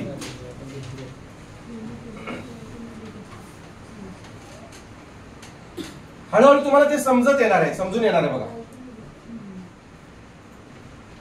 आता इथं बघा वर्ण जो शब्द आहे तो काय होतो आणि तो जोडाक्षर आहे की नाही ते आपण समजून घेऊया बघा मला सांगा वर्ण रफार आहे रफार र लिहिण्याचे हे बघा मी हे हिरव्या अक्षरात करतोय जिथं जिथं ग्रीन सिग्नल आहे तिथं हे जोडाक्षर असू शकते असं गृहीत धरायचं र मराठीमध्ये र लिहिण्याच्या 4 पद्धती आहेत पहिली पद्धत आहे रफार याला म्हणायचं रफार दुसरी पद्धत जी आहे ती अशी तिरपी रेष म्हणायचं हा दंडक आहे तिरपी रेष म्हणायचं तिसरी पद्धत जी आहे ती अर्धचंद्र किंवा असं वजा चिन्हासारखं असते बघा अर्धचंद्र आणि चौथी पद्धत जी आहे ती काकपद किंवा हंसपद हंसपद काक म्हणजे कावळा पद म्हणजे पाय हे हा कावळा असतो बघा असा हा कावळ्याच्या पायासारखं बघा हा कावळा आहे कावळा समजून घ्या कोरोनातला आहे बघा हा रफार आहे तिरपी रेष अर्धचंद्र आणि काकपद हे जिथं जिथं आहे तिथं सगळे काय असणार आहेत जोडाक्षर असणार आता बघा मी रेड अक्षर घेतोय जिथं जिथं ऋषीरू आहे तिथं जोडाक्षर नसणार आहे कारण ऋषीरू हा हे व्यंजन आहे का स्वर आहे रे स्वर आहे स्वर हे जोडाक्षर होऊ शकतात का नाही आहे ह्याची चिन्ह जे आहे याचा हा उलटा विळा असा असतो बघा समजून सांगतो मी तुम्हाला आणि हे जिथं जिथं आहे तिथं जोडाक्षर नसणार आहे र जिथं जिथं आहे तिथं काय म्हणजे हे जे 4 आहेत हे 4 बघा कोणते हे 4 रफार तिरपिरेश अर्धचंद्र आणि काकपद हे जिथं जिथं आहे तिथं सगळे काय असणार आहेत जोडाक्षर असणार आहेत बघा आता चला वर्ण कसा येणार बघा कसा येणार वर्ण व आता हे व अधिक अ अधिक वर वर र येणार आधी र येणार वर मग न येणार अधिक अ येणार. म्हणजे बघा इथं बघा हे वय एकच आहे ना, एकच व्यंजन एकच स्वर आहे, हे नाही जोडाक्षर. पण इथं बघा दोन व्यंजन प्रथम एकत्र आहे, त्यात एक स्वर आहे, म्हणजे वर्ण जोडाक्षर आहे. आता समजलं? जिथं जिथं बघा ग्रीन दिले ना मी, सिग्नल आहे, ग्रीन सिग्नल आहे, त्यामुळे असणार आहे. आता हे बघा कसं आहे, हे सेम आहे का बघा, इकडे लक्ष द्या, आहे का सेम? हा, मग याची फोड करा. चला, अधिक र येणार का अधिक ग येणार? ग ग हा अधिक र अधिक अ. ही तिरपी रेष म्हणजे कोण? र. दोन व्यंजन प्रथम एकत्र आहे, त्यात एक स्वर आहे, म्हणजे हे जोडाक्षर ग्रह मध्ये एक जोडाक्षर आहे की नाही? ऱ्हास. आता हे लिहिताना त्यांनी असं लिहिलेलं आहे, पण ऱ्हास शब्द बाळांनो आपण कसा लिहितो? असा लिहितो. आता हे टाईप मध्ये असं झालेलं आहे, त्यांच्या त्या टाईप मध्ये झालेलं आहे, बरोबर का? मग सांगा चला, म्हणजे असं यायला पाहिजे, तिरपी रेष असं यायला पाहिजे, पण त्यांनी ते तसं दिलेलं आहे. सांगा, मी दुरुस्ती करून घेतो. चला सांगा, आधी र येणार की आधी ह येणार आहे बाळांनो? र. रास र र र अधिक ह अधिक आ. दोन व्यंजन प्रथम एकत्र आहे, त्यात एक स्वर आहे, म्हणजे ऱ्हास जोडाक्षर आहे बघा, आहे की नाही? आहे. आता ड्रम सांगा, कशी फोड होईल सांगा, पटपट सांगा. ट हा अधिक र अधिक अ. ड्र आहे का? दोन व्यंजन प्रथम एकत्र आहे, त्यात एक स्वर आहे, मग एकच व्यंजन एकच स्वर, बरोबर का? इथं स एकच व्यंजन एकच स्वर, ह एकच व्यंजन एकच स्वर. म्हणजे जोडाक्षरामध्ये संपूर्ण शब्द जोडाक्षर असू शकतो असं काही नाही. त्यामध्ये त्या शब्दामध्ये एखादं अक्षर जोडून आलेलं असते, जोडाक्षर असते, बरोबर का? सगळा संपूर्ण शब्द जोडाक्षर असतो बाळांनो. समजते सगळ्यांना? ठीक आहे. गृह सांगा चला. ग हा. आता बघा लक्ष द्या, ड्रम जोडाक्षर आहे मान्य, हे चारीच्या चारी आहेत, आहेत का? कोणते कोणते चारीचे चारी? बरोबर आहे का? हे आणि हे जिथं जिथं आहे तिथं ते सगळे जोडाक्षर आहेत. आता हे गृह बघा, गृह मध्ये काय रे? उलटा वेळा आहे, उलटा वेळा. हा उलटा वेळा आहे का? मी तिथं मांडलाय का बघा, आणि जिथं जिथं तो आहे तिथं इल्ला. मग फोड कशी करणारची? कशी फोड करणार आहे? ग हा ग अधिक ऋषीरू येणार, ऋषीरू येणार, ऋषीरू, बरोबर आहे का? एवढंच येणार आहे, ग अधिक ऋषीरू. आणि उ देऊ का पुढं? काय गरज आहे? गृह एकच व्यंजन एकच स्वर, म्हणजे जोडाक्षर आहे का? नाही जोडाक्षर. जिथे हे आहे तिथं जोडाक्षर येणार नाही. समजतंय तुम्हाला? म्हणजे अमर आणि 8 मध्ये 2 नाहीत बघा, 8 मध्ये 2 नाही. पुढच्या 8 मध्ये बघूया. हे समजलं? जाऊया पुढं, जाऊया का? बघा पुढचा 9वा बघा, 9वा कोणता आहे बघा? हृदय. आता तुम्हाला कळालं असेल बाळांनो, हृदय हे जोडाक्षर आहे की नाही कळालं असेल तुम्हाला. आहे का? नाही आहे का? नाही सांगा की, आहे की नाही? नाही आहे. का नाही रे? कोण आहे तो? ऋषीरू आहे बघा. आता हे बघा, हे म्हणजेच कोण रे? उलटा वेळा म्हणजेच कोण? ऋषीरू. कसा असतोय तो बघा, हे असा असतोय. ह जो आहे ह कसा आहे बघा, इथं फक्त हे असं आहे ऋषीरू. मी असं दाखवलं होतं की नाही ऋषीरू? हेच आहे बघा, सेम आहे का? मग कसं येणार त्याची फोड? ह अधिक हा ह अधिक ऋषीरू, एवढंच येणार की ह अधिक ऋषीरू. एकच व्यंजन एकच स्वर आहे का तो? हृदय जोडाक्षर नाही. संत जोडाक्षर असेल का रे? काय वाटतं तुम्हाला? संत जोडाक्षर असेल का? हा आहे. लक्ष द्या. स आता हे जेव्हा असतं असं, तेव्हा काय करायचं बघा, स अधिक अ अधिक हे असं करायचं, असं करायचं. लक्ष दे, अधिक त अधिक अ असं करायचं. संत जोडाक्षर नाही आहे. जर समजा संत असं असतं तर मात्र ते जोडाक्षर झालं असतं. नवीन पद्धत आहे, अपडेट. असंच लिहायचं. संत लक्षात घ्यायचं. हे असं आलं की असंच लिहायचं. स अधिक अ त अधिक आणि हे असं लिहायचं. आणि हे पर सवर्ण पद्धती नाही बाळांनो. हे असं आलं तर हे जोडाक्षर आहे, असं आलं तर त्याला जोडाक्षर मानायचं नाही. ग्रॅमॅटिकली तुझ्या भाषेत आता क्लुप्ती जोडाक्षर आहे का नाही सांगा, पटकन सांगा. क्लुप्ती जोडाक्षर आहे की नाही? आहे. कृलू कृलू हे आहे का रे? हे आहे. आता लक्ष द्या, हे दोन शब्द मी बाजूला काढतो, यातले दोन अक्षर. क बाजूला काढलं बघा, काढलं. अधिक कोण आहे? ऋलू आहे. ऋलू हा स्वर आहे का व्यंजन आहे? स्वर आहे. मग इथं बघा एकच व्यंजन, मग हे क्लू जोडाक्षर होते का रे? नाही आहे हे होत. इथं मात्र होते बघा. इथं सांगा, प अधिक त अधिक दीर्घई, दोन वेळी ना प्रथम एकत्र आहे, त्यात एक स्वर आहे. कळाले का? आहे ना, म्हणजे जोडाक्षर आहे बघा.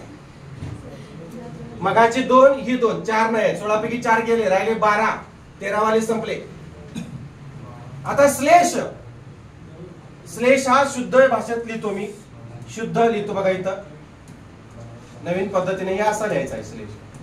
ते टाईप करताना बहुतेक हे ल नसेल त्यांच्याकडे, टायपिस्ट त्यांच्या कम्प्युटरला नसेल. ठीक आहे. श्लेष सांगा. चला आता मला सांगा बाळांनो, लक्ष द्या रे,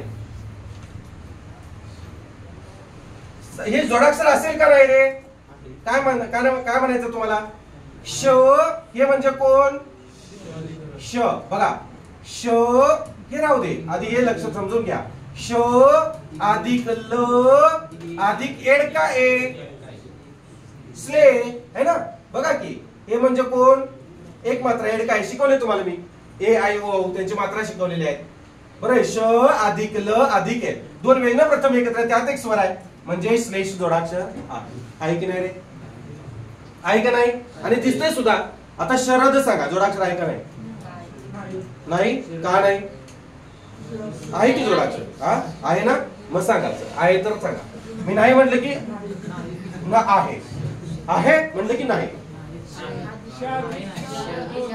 कुठं श? हा श अधिक अ अधिक र अधिक अ अधिक द अधिक अ, म्हणजे एवढे सगळं आहे म्हणून आहे तो. कुठंच जोडाक्षर नाही. एकच व्यंजन एकच स्वर, एकच व्यंजन एकच स्वर, एकच व्यंजन एकच स्वर. शरद कुठेही जोडाक्षर नाही, मुद्दाम टाकलेला आहे. आहे का कुठे जोडाक्षर? कुठेही नाही आहे. श्रुती. चला श्रुती. आता लक्ष द्या रे, श्रुतीमध्ये हा जो शब्द आहे बघा, हा श्रुती लिहितात कसं बघा. श्रुती रिक्षावर वगैरे श्रुती असं लिहितात. हे श्रुती जे आहे ते साफ चुकीचं आहे. साफ चुकीचं आहे, नाक चुकीचं आहे, पूर्ण चुकीचं आहे. लक्षात घ्या, पूर्ण चुकीचं आहे. का सांगतो मी तुम्हाला? हे म्हणजे कोण रे? हे उलटाचार म्हणजे कोण? श शिवाजीचा श लक्षात ठेवा. हे म्हणजे कोण? तिरपिरेश म्हणजे कोण? र. बरोबर आहे का? आणि हा पहिला उकार म्हणजे कोण? उ, रस्व उ. बरोबर, इथपर्यंत समजलं? हा. आता हे सोडवून घेऊया आधी आपण. चला सोडवा. श हा अधिक कोणता? र अधिक अ कुठे आहे? उ आहे. श अधिक र अधिक उ. श्रु श्रु श्रु वाचा. श्रु श्रु. आता हे वाचा. हे श अधिक हे र आणि उलटा वेळाने ऋषिरू आहे. आता हे वाचा. श्रुती श्रुती. आणि हे वाचा श्रुती श्रुती. आणि हे श्रुती. श्रुती का श्रुती? श्रुती. श्रुती म्हणजे ऐकणारी. आयुष्यभर तिला ऐकायचं, पुढे बोलायचं नाही, तोंडवर करून. श्रुती म्हणजे ऐकणारी. समजलं? हे चुकीचं आहे लक्षात. मग हे उलटचार म्हणजे कोण? शिवाजीचा शब्द. हे तिरपिरेश म्हणजे कोण? र. आणि हा म्हणजे कोण? समजतंय? श्रुती हे जोडाक्षर आहे की नाही? आहे. तर आहे, त्यातले श्रु जोडाक्षर आहे. न्याय तुम्हाला दिसतेच, दिसतंय ना? मग सांगा. न अधिक य अधिक आ, एक जोडाक्षर आहे की नाही? न्याय अन्याय, न्याय अन्याय जोडाक्षर आहे. अभिष्ट जोडाक्षर असेल का नसेल? दिसतेच की. ष्ट दिसते, भ दिसते. कसं येणार मग? श हा अधिक ट अधिक सांगा अ काय ई अ, दोन व्यंजन प्रथम एकत्र, त्यात एक स्वर आहे, जोडाक्षर आहे. संपला विषय. 16 पैकी किती आहेत? 1 2 3. यातली 3 आणि त्यातली 2, 5 गेलीत. 11 जोडाक्षर आहे. 16 पैकी 11 जोडाक्षर आहे. तू किती 13 म्हणलेस? संत. आणि दुसरा कुठला घेतला होतास मग? तुम्ही किती म्हणलं होतं? 11. 10 कोण म्हणलं होतं? 11 कोण म्हणलं होतं रे? तू. आता हात वर करायला मगापासून काहीच नाही. ठीक आहे. आता यावर आधारित तुम्हाला प्रश्न कसे विचारतात ते तुम्हाला सांगतो आणि मग आपण थांबायचं आहे. बघा आता इथं समजून सांगतो. कसे प्रश्न विचारतात की तुम्हाला मूलध्वनी किती आहेत असं विचारलं जाते. किती एखाद्या जोडाक्षरामध्ये किती मूलध्वनी आहेत किंवा यावर आधारित. आता हे समजलं तुम्हाला? एखादं तुमचं नाव सांगा त्याच्यामध्ये जोडाक्षर आहे असं. माझं निवृत्ती नाव आहे बघा. निवृत्ती कसं होणार? त अधिक दीर्घ ई. निवृत्ती त आणि दीर्घ ई होणार. आदित्य. आदित्य मध्ये कुठलं जोडाक्षर आहे? त्य. त अधिक य अधिक अ. बरोबर ना? आणखी कोणाचं आहे? सिद्धेश. सिद्धेश कसं होणार? सिद्धेश कसं होणार रे? नाही येणार. सिद्धेश येत नाही. तासाला येत नाही का? तुला जमणार नाही. सिद्धेश असंच ना? सॉरी माफ करा. सिद्धेश सांगा. सर आले बघून ये. सिद्धेश एक जोडाक्षर दिसतंय त्यामध्ये. चला बोर्ड करा त्याची. स अधिक रस्वई अधिक द येणार का? आधी ध येणार. ध. बर ठीक आहे. लिहा. द अधिक ध अधिक एडका ए अधिक श अधिक अ. आणि मग परीक्षेत आन्सर की आलं की तुमचं चुकतंय. कसं? आता लक्ष द्या बाळांनो. जेव्हा हे तुम्ही करताय बघा असं. हे जेव्हा असं असतंय ना याला वर्णमालेनुसार क्रम द्यायचा. चला वर्णमालेनुसार द पहिल्यांदा येते का? ध येते. त. बरोबर का? इकडे लक्ष द्या. त थ द ध न. ऐका वर्णमालेनुसार 1 नंबरला कोणतं येते? 2 नंबरला. माहिती हे चुकलंय का? बरोबर आहे का? चुकलंय. म्हणजे कसं येणार? स अधिक रस्वई अधिक द अधिक ध अधिक एडकाई असं येणार. हे शब्द येणार. समजलं का? बारीक बारीक गोष्टी असतात. आता आणखी एक असाच शब्द सांगतो बाळा तुम्हाला. सांगू का? पुसूये.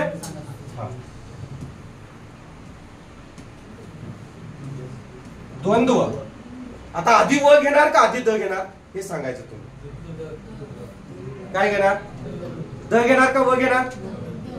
द घेणार. कारण क्रमाने वर्णमालेत द आधी आहे व नंतर आहे. मग कसं ना? द अधिक व अधिक हे अनुस्वार आहे ना ते असं एवढंच ठेवायचं नसतं. पुढे सांगा. द सॉरी माफ करा. द अधिक व अधिक अ हा पूर्ण घ्यायचा. लक्षात घ्या. कारण अनुस्वार पुढच्याच असतो ना. आपण मगाशी बघितलं. हे द आता पूर्ण झालं. मग हे अनुस्वाराऐवजी काय करायचंय? इथं ते असं करायचंय. मग काय करायचंय? द अधिक व अधिक अ. आता वाचा. द्वंद्व. द्वंद्व. अलग लक्षात. आता तुम्ही जर इथं व घेतलं आणि इथं वाचा. आता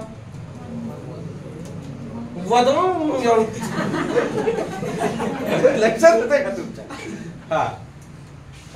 आता श्रुती लिहित असताना बघा काय एका मुलानं चूक केली आणि मग त्याने काय लिहिलं माहितीये का? र अधिक श अधिक उ अधिक अ असं लिहिलं. त्यानं उ लिहिले. आधी कुठं घालतोस? आणि हे र अधिक असेल मग ऋषित असं होईल. श यायला पाहिजे ना.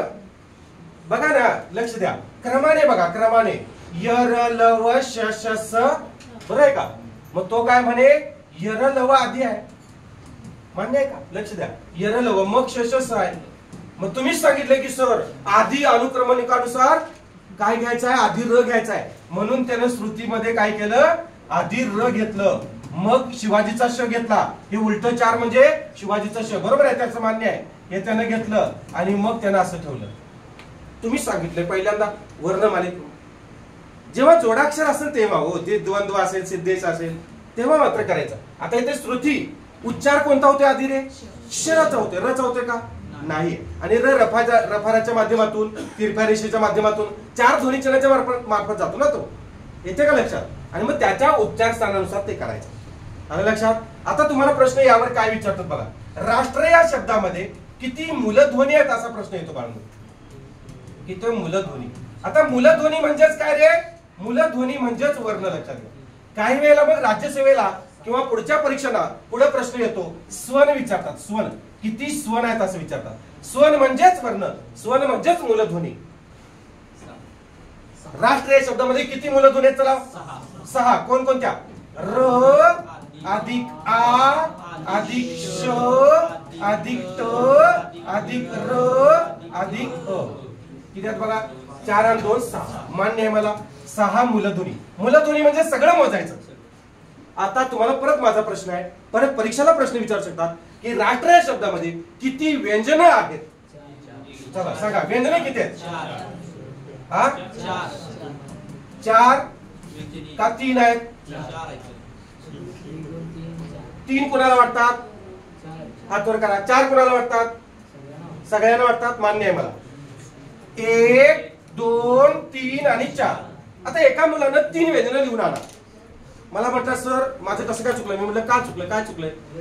तर हे 3च आहेत आणि मग 4 कसं उत्तर दिले? मी म्हटलं कुठं 3 आहे? तर म्हणला हे एकच आहे म्हणला. हे आणि एकच आहे की म्हणलं, आणि हे आणि 3 झाले. व्यंजन 3च आहेत. त्याचं बरोबर आहे. आता मी कुठं चुकलं? म्हटलं बाळा तुझं बरोबर आहे, पण तसं नाही. किती वेळा र येऊ दे, किती वेळा म्हणते? 3 वेळा येऊ दे, 3 वेळा घ्यायचं त्याला. 4 वेळा येऊन दे, घ्यायचं त्याला. एखादं अक्षर एखादं व्यंजन किती वेळा येऊन दे, 2 वेळा येऊन दे, ते पकडायचं. 3 वेळा येऊन दे, घ्यायचं आणि क्रमानं मोजायचं. मूलध्वनी वर्णामध्ये तुम्हाला मी सांगितलंय, वर्णामध्ये व्यंजन पण असतात आणि स्वर पण असतात.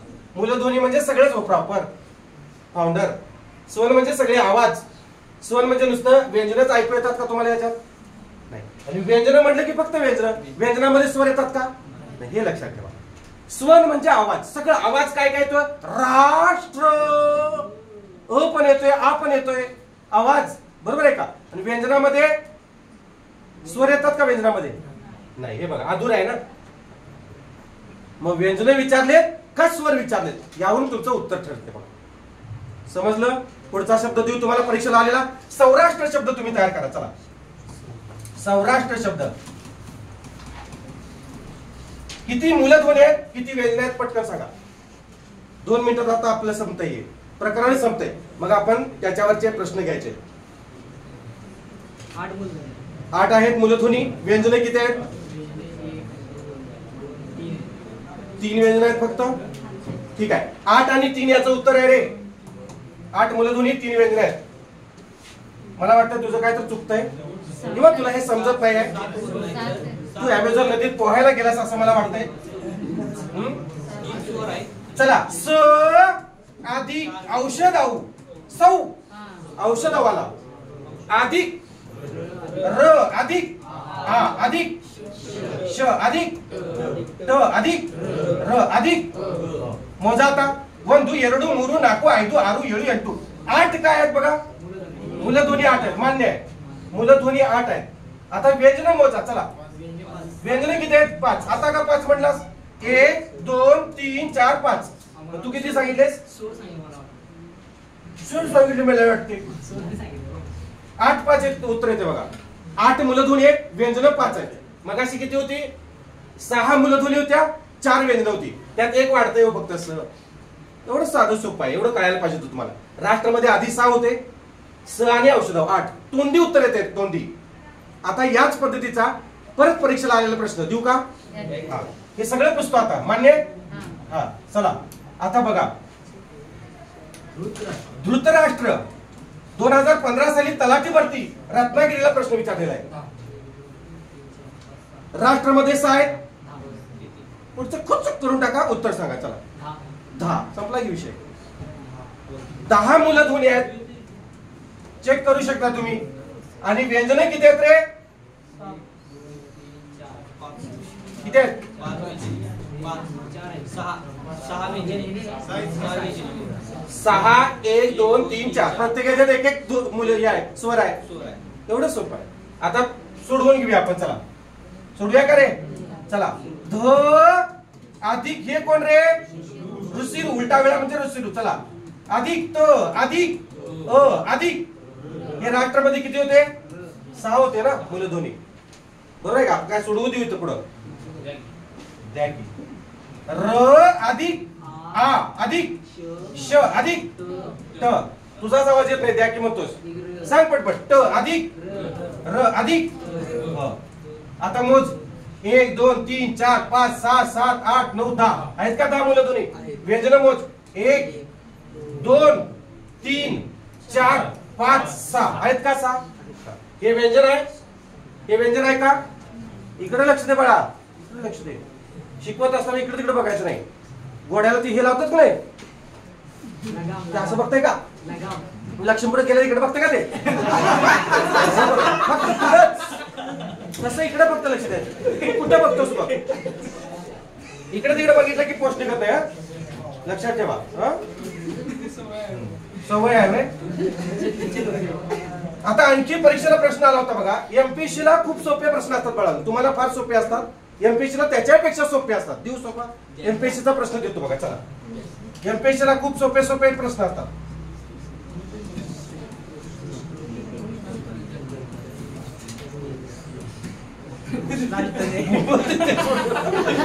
चला सांगा. चला या. लय सोपं आहे. चल सोडव. चल पुढे येऊन कोण सोडवणार आहे का? नितेश. 18 आहेत. बर. सगळं मिळून 18 आहे. मगापासूनच राष्ट्रपती धरून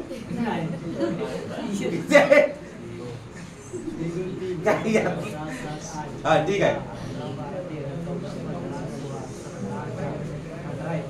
लिहायची पण गरज नाही. नुसतं बघितलं की कळायला पाहिजे.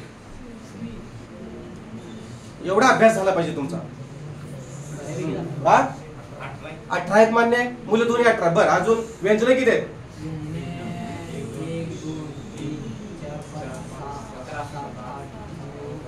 11. चालू करू सोडवाय.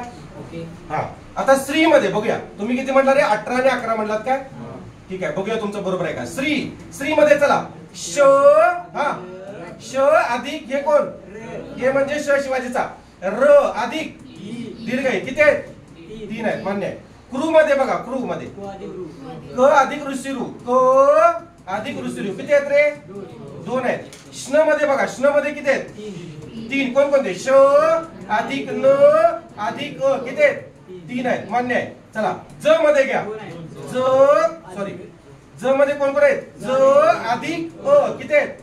2 आहेत. नमा मध्ये किती आहेत? नमा मध्ये न अधिक म अधिक आ नमा किती आहेत? 3 आहेत. ष्ट मध्ये किती आहेत? ष्ट मध्ये ट सॉरी श श अधिक ट अधिक अ ष्ट 3 आहेत. आणि मी मध्ये किती आहेत? चला सांगा. म अधिक दीर्घ ई किती आहेत? 2 आहेत. बघा मोजा. 2 आणि 3 5 आणि 8 आणि 2 10 आणि 13 आणि 2 15 आणि 2 18. 15 आणि 3 18. मोजा पण 2 आणि 3 5 आणि 8 आणि 2 10 आणि 3 13 आणि 2 15 आणि 3 18 आहेत का? 18. सो ही व्यंजन मोजा. चला व्यंजन मोजूया. व्यंजन मोजा. चला 1 2 1 1 2 1 1 2 1 2 1 मोजा. 2 आणि 1 3 2 5 आणि 6 आणि 2 6 8 9 आणि 10 आहेत का? सॉरी माफ करा. काय तर चुकलंय. 2 आणि 3 2 आणि 3 2 5 आणि 6 आणि 2 8 आणि 9 9 2 11. बरोबर. 11 18 11. येथे लक्षात घरी सोडवायला 4 उदाहरण देतो. घरी सोडून आणा. उद्याच्या तासाला आपण काय करायचं आहे? हा घरी सोडवायला 4 देतो उदाहरण. चला. कांचनगंगा